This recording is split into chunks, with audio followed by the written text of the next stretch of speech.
So stupid. Bea had to dob you in before. Don't make her have to do it again. Whose bloody side are you on? That rotten little bitch has got you all conned, hasn't she? Oh, yeah, have a go. I said shut up.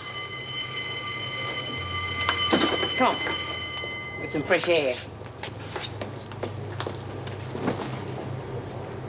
Don't make waves, Doreen. You'll only come off second best.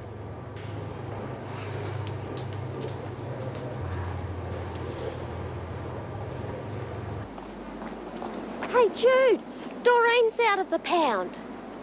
Yeah, well, I think I'd better go and talk to you. Join the others. Yeah, okay.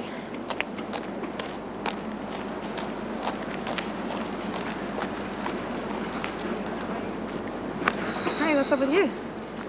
Judy, this place is falling apart. Yeah, falling apart into two groups, you mean, them and us. What's happened? Oh, while you were in the pound, Bea and I had an argument. It got pretty heated, and as far as I'm concerned, it's just between Bea and myself, but have a look at it.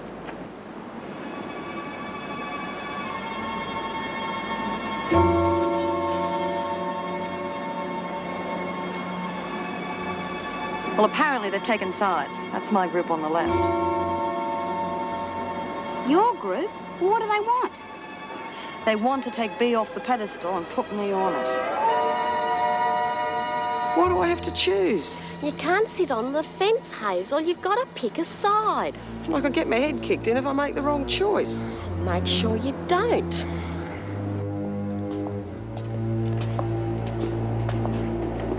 Hi. Hazel. Okay, Mummy, eh? What do you want? Got a bag?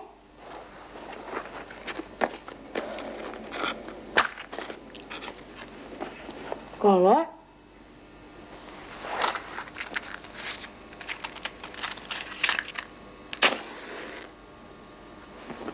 How you off for socks and underwear? What was that? Well, you already bit me for a fag and a light. You know, socks and underwear. I get it. It's a joke. Very good. I got one for you. Some of the others were saying that you and Judy Bryant are teaming up against Bea. They reckon that's what you and Mouse was talking about outside. That'd have to be a joke, wouldn't it? Yeah, I'd reckon. That means that you're with Bea and me and the others, right? Yeah, right. Of course I am, all the way. Great. Can't tell you how happy that makes me feel. Because if you were with the others, well, when the time comes, it would be like smoking. Be a health hazard. Stay healthy. Yeah, sure, Georgie.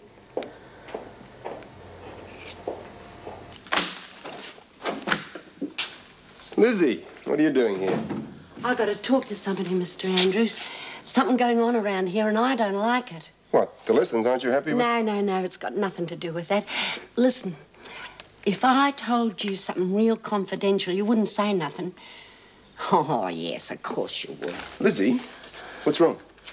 Well, tell you the truth, I'm worried, Steph. Well, do you want to tell me about it? I can't. Why not? I just can't. Did you ever hear of Frankie Doyle? Doyle. No. Who's he? It isn't a he, it's a she. Anyway, she's dead. A long time ago, she decided to have a go at taking over from Bea Smith. And we all had to take sides. I mean, all of us.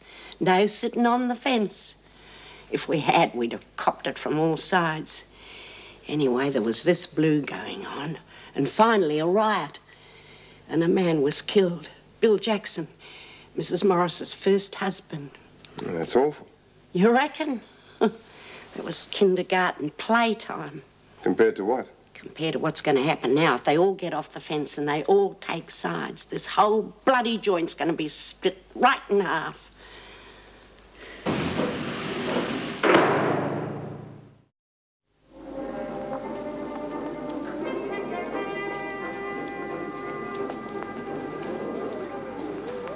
Here, help yourself to those. What's this, then?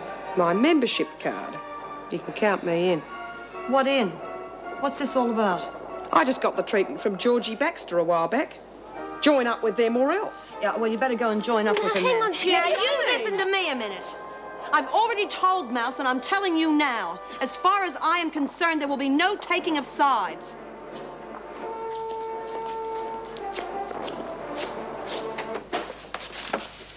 Well, I know that it was a lousy program, Georgie, but some of us are watching it. Kill it. Now, you listen to me, you bitch. If you're looking for a fight, you just say so, because I will be happy to accommodate you. And I won't end up in the pound like Doreen did either. And you two can just stay out of it.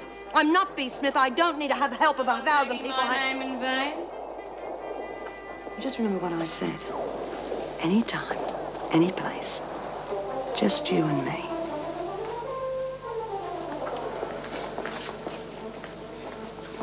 What was that all about? You know that maniac. Probably going through change of life. I warned you, no aggro. Who's aggro?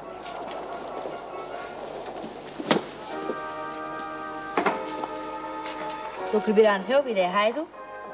You didn't look too hot yourself a few seconds ago.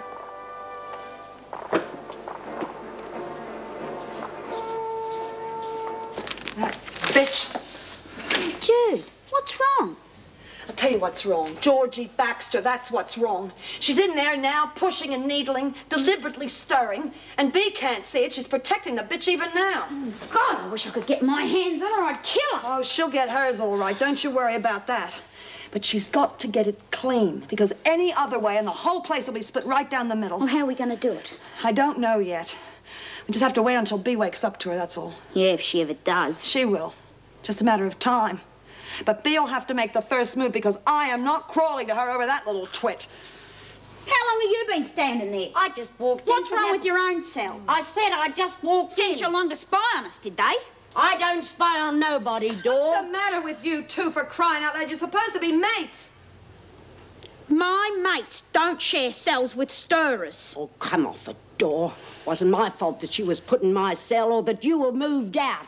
The screws thought that one up. Oh, well, I'm sorry, Lizzie.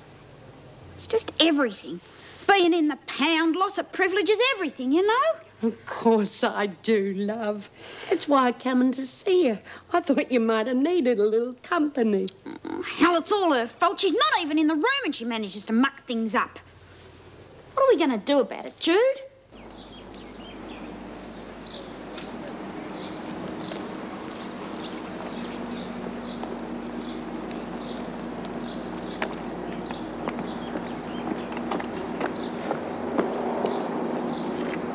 Who called for extra help? Nobody. They volunteered. Well, that's terrific, isn't it? Now they're even dividing it down the center for territory. You work with B, you work in the laundry, you work outside. That's about the size of it. Morning, ladies. Morning, Mr. Andrews. How are things going? Any more trouble? It's all right. I'm aware of what's going on. You can talk freely. Well, if you're aware of it, how come you haven't reported it? Because I don't think it's that serious. I like to think it'll sort itself out. Mm-hmm. Who told you? No names, no pack drill. Anyway, that isn't what's important. What is important is to try to resolve this thing so that we can all get back onto an even keel. Well, then I think you ought to talk to B. Smith. Tell her that none of this would have happened if she hadn't been protecting Georgie Baxter. I don't think protecting is the right word. B volunteered to help Georgie, to guide her along a bit. That's bull, you know that? I mean, she's been protecting her, giving her the kid glove treatment. She can't do any wrong in her eyes. And how would you treat her? I'd give her a kick in the bum, for starters. And she'd kick right back.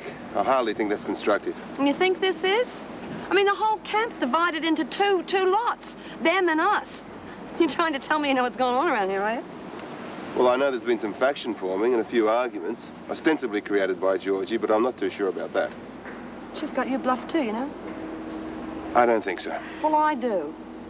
Look, Mr. Andrews, you come here at 9 in the morning, you go home at 4:30, you have an hour for dinner.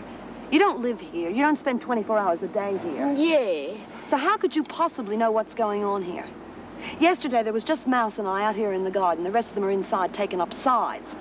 Today, they've taken sides, and there's the group in there with B and the group out here. Now, I don't know what's going to happen tomorrow. I don't even want to know. But I know in the meantime, Georgie's in there recruiting. Well, then that's the answer. What? Give your two factions their own territories. Perhaps you could meet in the library in the evening instead of the recreation room. That will keep the two groups separate until this thing blows over. What do you think?